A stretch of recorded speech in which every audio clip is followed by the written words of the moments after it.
अस्सलामुअलैकुम स्टूडेंट्स, मैं आपसे पीरियोडिक टेबल की दो फिज़िकल प्रॉपर्टीज़ डिस्कस कर चुकी हूँ। Number 1 atomic size, number 2 ionization energy. इनकी वेरिएशंस आपको बता चुकी हूँ कि पीरियोडिक टेबल में ये प्रॉपर्टीज़ लेफ़्ट से राइट की तरफ जाते हुए या डाउन द ग्रुप जाते हुए कैसे वेरी करती हैं। आज हम तीसरी फिजिकल प्रॉपर्टी की डिटेल पढ़ेंगे, वो है electron affinity. The energy released और absorb when electron is added to a gaseous atom to form a negative ion is called as electron affinity. आप एग्जांपल में देख सकते हैं कि फ्लोरीन जब आइसोलेटेड गैशियस स्टेट में होता है तो इलेक्ट्रॉन के एडिशन के बाद फ्लोराइड आयन बन जाता है। इसके इलेक्ट्रॉन एफिनिटी की वैल्यू है -337 किलो जूल पर मोल। बिल्कुल इसी तरह ऑक्सीजन जो कि ग्रुप नंबर 6 का मेंबर है, इसके अंदर जब एक इलेक्ट्रॉन ऐड होता है तो इसका ये यूनिनेगेटिव आयन में चेंज हो जाता है। इसकी पहली इलेक्ट्रॉन एफिनिटी की वैल्यू होती है -141 किलो जूल पर मोल। ऑक्सीजन ग्रुप नंबर 6 का मेंबर है। इसको अपनी नोबल गैस कन्फिग्रेशन अटेन करने के लिए 2 इलेक्ट्रॉन की ज़रूरत होती है। एक के बाद जब इसमें दूसरा इलेक्ट्रॉन ऐड होता है तो ये डाई नेगेटिव आयन में चेंज हो जाते हैं और इसकी सेकेंड इलेक्ट्रॉन एफिनिटी की वैल्यू होती है +780 किलो जूल पर मोल। यहाँ पर ये चीज़ बहुत इंपॉर्टेंट है कि पहला इलेक्ट्रॉन जब ऐड होता है तो इसकी फर्स्ट आयनाइजेशन एनर्जी के साथ माइनस साइन आप देख रहे हैं, और जब दूसरा इलेक्ट्रॉन ऐड होता है, जब ये डाई नेगेटिव आयन बनता है तो आप इसके इलेक्ट्रॉन एफिनिटी के साथ प्लस साइन देख रहे हैं 780 किलो जूल पर मोल। ये अक्सर एग्जाम में शॉर्ट क्वेश्चन भी पूछा जाता है कि सेकेंड इलेक्ट्रॉन एफिनिटी की वैल्यू में पॉजिटिव साइन क्यों होता है। तो आपने पहले ये डिफरेंस देखना है। देखिए, पहला इलेक्ट्रॉन जो है ना वो हमेशा ऐड होता है न्यूट्रल एटम में, जिसमें ऑक्सीजन में 8 ही प्रोटॉन मैंने नीचे लिखे हुए हैं। ऑक्सीजन के नीचे 8 प्रोटॉन है और 8 ही इसमें इलेक्ट्रॉन है। तो पहला इलेक्ट्रॉन न्यूट्रल एटम में ऐड हुआ है। इलेक्ट्रॉन जब न्यूट्रल एटम में ऐड होता है तो एनर्जी रिलीज़ होती है जो कि इक्वल होती है -141 किलो जूल पर मोल। अब आगे डिफरेंस क्या आ गया, अब इलेक्ट्रॉन और प्रोटॉन की रेशो चेंज हो गई है। अब जो यूनिनेगेटिव आयन फॉर्म हुआ है उसमें एक इलेक्ट्रॉन के ऐड अप हो जाने के बाद प्रोटॉन की तादाद तो 8 ही रही, लेकिन इलेक्ट्रॉन की तादाद बढ़कर 9 हो गई। Electron electron repulsion oxide ion में ऑक्सीजन एटम के मुकाबले में ज़्यादा हो गई। जब इनकमिंग इलेक्ट्रॉन इस यूनिनेगेटिव आयन में ऐड होगा तो उससे पहले से ज़्यादा इलेक्ट्रॉन इलेक्ट्रॉन रिपल्शंस को ओवरकम करना होगा। बिल्कुल आप यूँ ही समझ सकते हैं कि अगर आप किसी कमरे में एंटर होना चाह रहे हैं और अगला बंदा आपको बाहर पुश करे तो आपको एनर्जी की ज़रूरत होगी अंदर जाने के लिए। बिल्कुल ऐसे ही जब इलेक्ट्रॉन को O- आयन में ऐड होना पड़ेगा तो उसे इन इलेक्ट्रॉन इलेक्ट्रॉन रिपल्शंस को या पुश को ओवरकम करने के लिए एनर्जी चाहिए होगी। उस एनर्जी की वैल्यू जो नीडेड है वो प्लस साइन या एब्जॉर्ब एनर्जी को हम पॉजिटिव साइन के साथ इंडिकेट करते हैं। इस इलेक्ट्रॉन एफिनिटी की वैल्यू हो जाएगी +780 किलो जूल पर मोल। ये रीज़न आपको लिखा हुआ नज़र आ रहा है कि first electron is added to a neutral atom, the second electron is added to a unique negative ion, incoming repelled with greater force. अब जो होगा वो ज़्यादा ग्रेटर फोर्स के साथ रिपल होगा। Thus energy is required to overcome the repulsive forces. The absorb energy is expressed in positive figures. इसके बाद आप ट्रेंड्स या वेरिएशन पढ़ने के लिए लेफ़्ट टू राइट और डाउन द ग्रुप फैक्टर्स को स्टडी करेंगे। कौन से फैक्टर्स हैं जो इलेक्ट्रॉन एफिनिटी को अफेक्ट करते हैं। नंबर 1 साइज़ ऑफ एटम है, नंबर 2 न्यूक्लियर चार्ज है, number 3 vacancies in the outer most.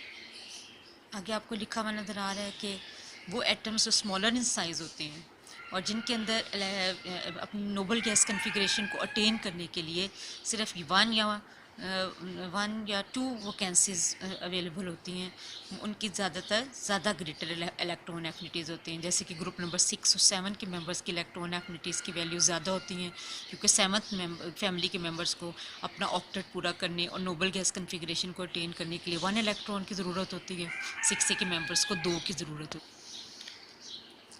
इन्हीं दो फैक्टर्स को सामने रखते हुए हम पीरियोडिक टेबल में जब इसकी वेरिएशन स्टडी करते हैं तो हमें क्या पता चलता है कि लेफ़्ट से राइट एटॉमिक साइज़ हमेशा डिक्रीज़ होता है और डाउन द ग्रुप जाते हुए एटॉमिक साइज़ जब बढ़ता है तो इलेक्ट्रॉन एफिनिटी डिक्रीज़ करती है। मैंने आपको बताया है कि साइज़ पे भी डिपेंड करती है और नंबर ऑफ़ वैकेंसीज़ पे भी डिपेंड करती है।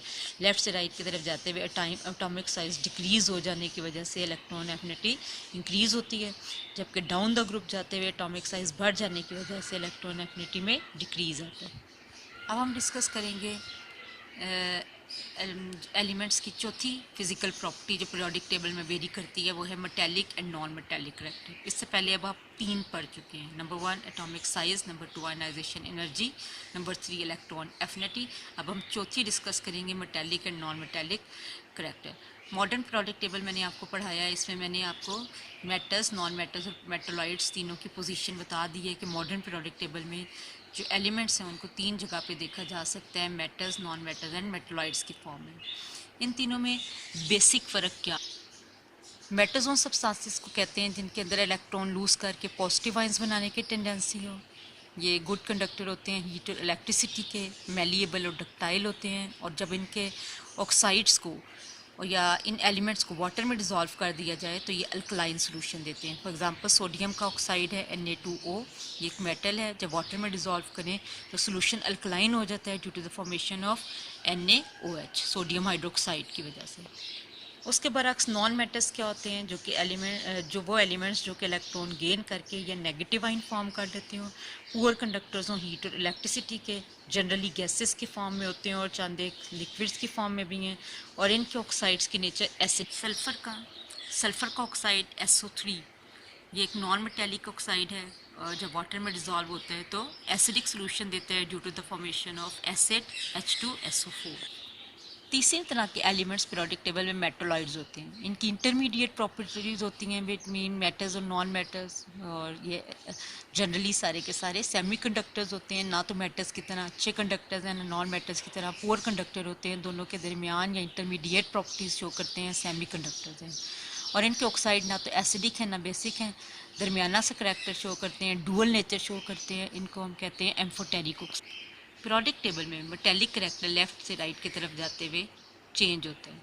कैसे चेंज होते हैं? लेफ़्ट से राइट की तरफ जाते हुए मेटेलिक करैक्टर डिक्रीज़ करता है, लेकिन नॉन मेटेलिक करैक्टर इंक्रीज़ होता है। इसको आप इस एग्जांपल से अंडरस्टैंड कर सकते हैं पीरियड नंबर 2 की। पीरियड नंबर 2 में लिथियम के बाद बेरिलियम, फिर बोरोन, कार्बन, नाइट्रोजन और ऑक्सीजन, उसके बाद फ्लोरीन आ जाते हैं। देखें, लिथियम जो है वो ग्रुप 1A का मेंबर है, प्योरली मेटेलिक एलिमेंट है, इसके अंदर स्ट्रॉन्ग टेंडेंसी है इलेक्ट्रॉन को लूज़ करने की। उसके बाद आहिस्ता आहिस्ता मेटेलिक करैक्टर जो है वो कम होता है, लेकिन नॉन मेटेलिक करैक्टर इंक्रीज़ हो जाता है। ऑक्सीजन भी एक के बाद 2 इलेक्ट्रॉन ऐड करके डाइनेगेटिव आयन फॉर्म करता है, और फ्लोरीन भी हैलोजन फैमिली का मेंबर है।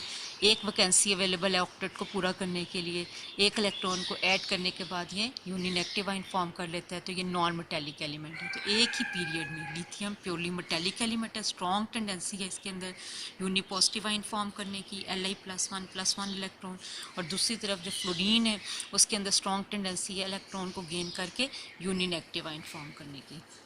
तो इस तरह हमने क्या देखा, लेफ्ट से राइट मेटेलिक करैक्टर डिक्रीज़ कर रहा है, मगर नॉन मेटेलिक करैक्टर इंक्रीज़ हो रहा है। बिल्कुल इसी तरह डाउन द ग्रुप जाते हुए मेटेलिक करैक्टर इंक्रीज़ होगा, क्योंकि आप ग्रुप 1A में देख सकते हैं जितने भी मेटल्स हैं, चाहे वो लिथियम है, सोडियम है, पोटेशियम है, इनके साइज़ डाउन द ग्रुप जाते हुए बढ़ते हैं और आयनाइजेशन एनर्जी लो हो जाती है।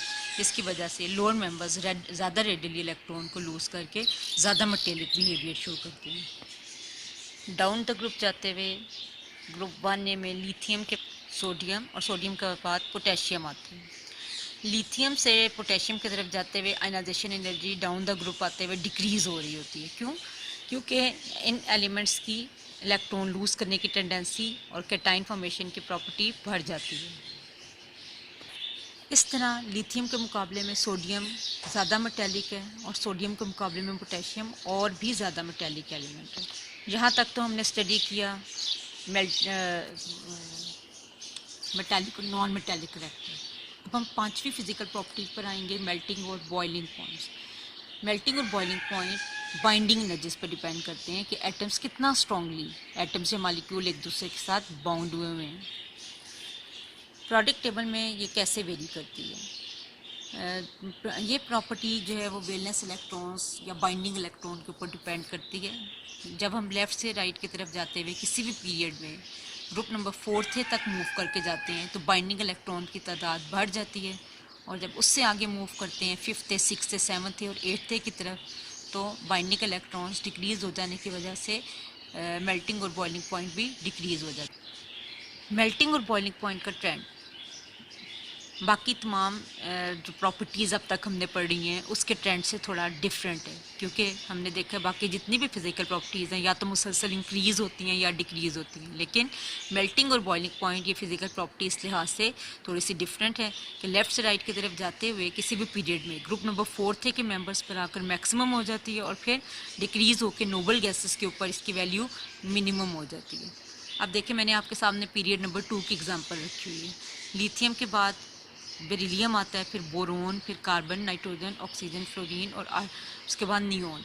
इस पीरियड नंबर 2 में लिथियम का जो ग्रुप है वो 1A बनता है, बेरिलियम का 2A, बोरोन का 3A, कार्बन का 4A, नाइट्रोजन का 5A, ऑक्सीजन का 6A, फ्लोरीन का 7A और नियोन का 8A।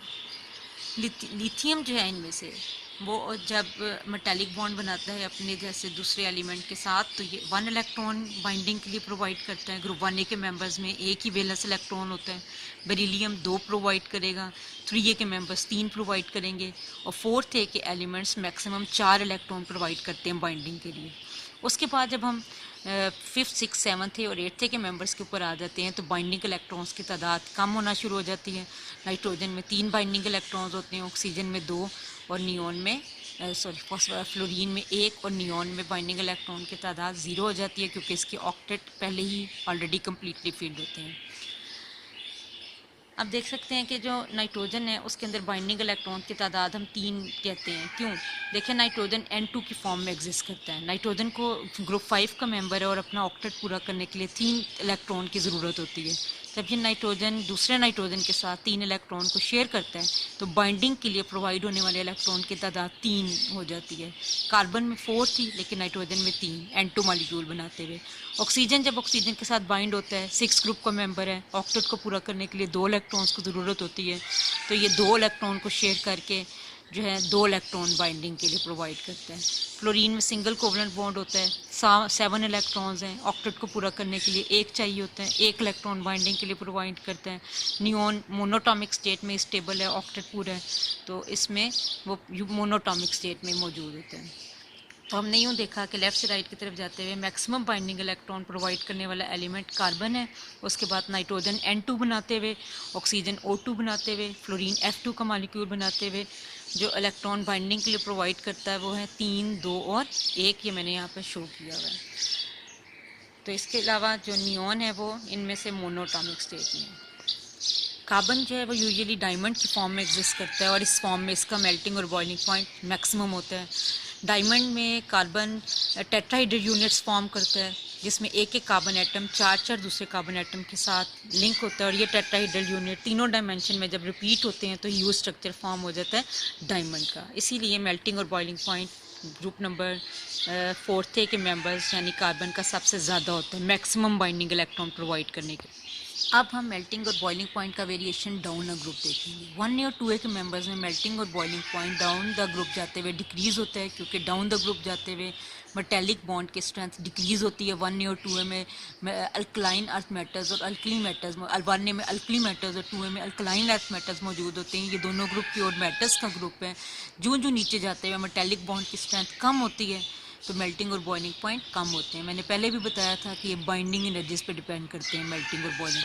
7th के मेंबर्स में क्या होता है कि मेल्टिंग और बॉइलिंग पॉइंट इंक्रीज़ करते हैं, क्योंकि 7th के जो मेंबर्स हैं वो सारे नॉन मेटल्स हैं, नॉन पोलर हैं। इनमें मेटालिक बॉन्ड के बजाय लंडन फोर्सेस होते हैं और London forces down the group जाते हुए इनके बढ़ते हुए साइज़ की वजह से बढ़ती हैं और मेल्टिंग और बॉइलिंग पॉइंट भी बढ़ जाते हैं।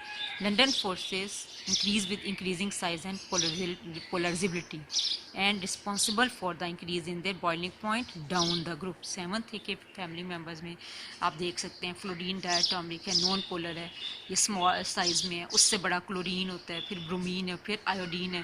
फ्लोरीन की पोलराइजेबिलिटी लो है, ये मैंने आपको चैप्टर 4th फर्स्ट ईयर में बताया हुआ है कि पोलराइजेबिलिटी क्या होती है। फ्लोरीन की लो पोलराइजेबिलिटी है और आयोडीन की हैलोजन फैमिली में फ्लोरीन, क्लोरीन और ब्रोमीन तीनों में से ज़्यादा होती है। ये आसानी से 2 पोल्स में डिस्पर्स हो जाता है, हाई पोलराइजेबिलिटी शो करता है और इसीलिए लंदन फोर्सेस इसमें सबसे ज़्यादा हैं। तो ये आपने बहुत अच्छी तरह से याद करनी है ये चीज़ कि 1A और 2A में मेल्टिंग और बॉइलिंग पॉइंट डिक्रीज़ कर जाते हैं डाउन द ग्रुप और सेवंथ है फैमिली मेम्बर्स में डाउन द ग्रुप जाते हुए इंक्रीज हो जाते हैं। 1 और 2 में मेटालिक बॉन्ड एग्जिस्ट करता है। सेवंथ है के अंदर जो है नॉन पोलर नेचर होने की वजह से वीक लंडन फोर्सेज होती हैं। तो यहाँ तक हमारा टॉपिक आज कंप्लीट हुआ मेल्टिंग और बॉइलिंग पॉइंट पर।